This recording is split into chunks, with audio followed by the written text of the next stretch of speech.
in summer. Bathe in cold water. This will occasion a desire for food. Then array yourself in fair garments, for a man's mind delights in fair things, and his heart is rendered lighter. Then clean the teeth with the dry bark of the hazel, and they will become fairer in consequence. Your speech will also be more distinct, and the breath sweeter. Now there is in the Old Welsh literature a reference to say that the Welsh used to clean their teeth with hazel sticks. Do you know? It's quite a well-known, and it turns up here. And then it said, conversation, walking in company, and eating and drinking according to your usual habit should be done in moderation. Use moderate exercise in walking and riding. When you eat, do not eat away all your appetite, but let some desire for food remain. Drink no water with your food, as it will coat your stomach, preventing its digesting the food.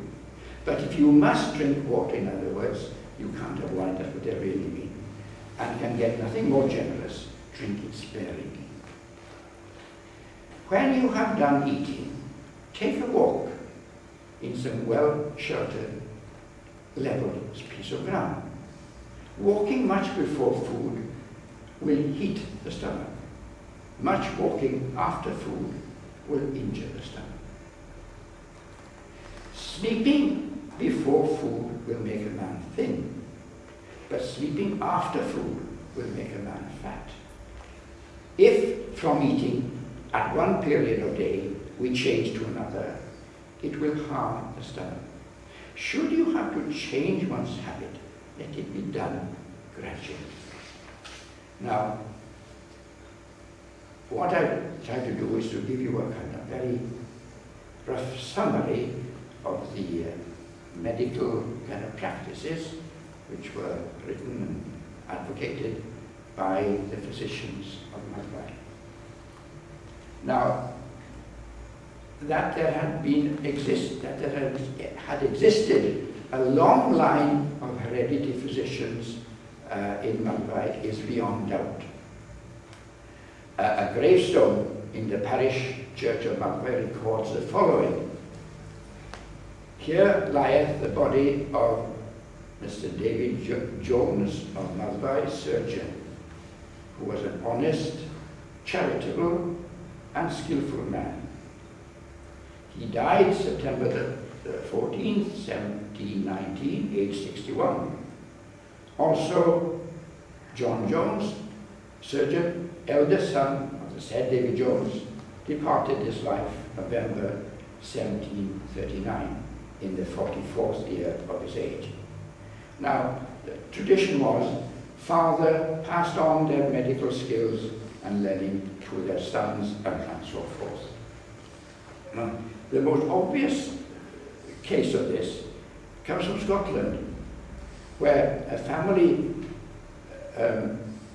by the name of Beaton, which comes from Macbeth, by the way, they can be traced for 500 years as physicians.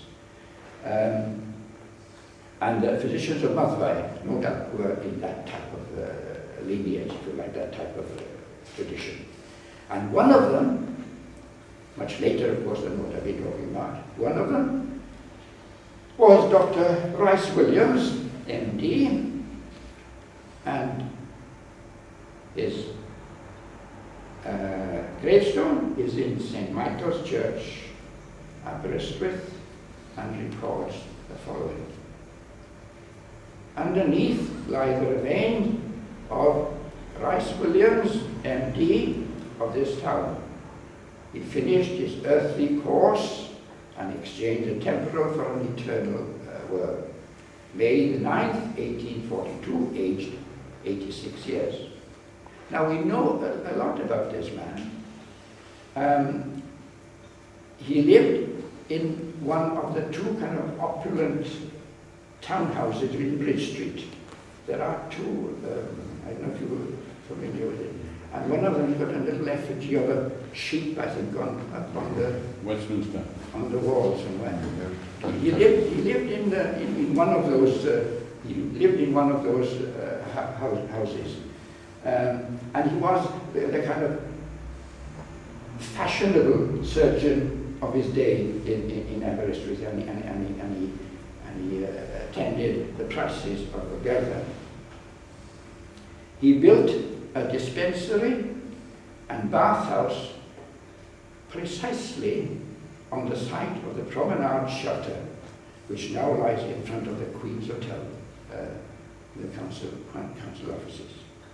And I believe that there may be even some engravings which show this, and perhaps even some early photographs.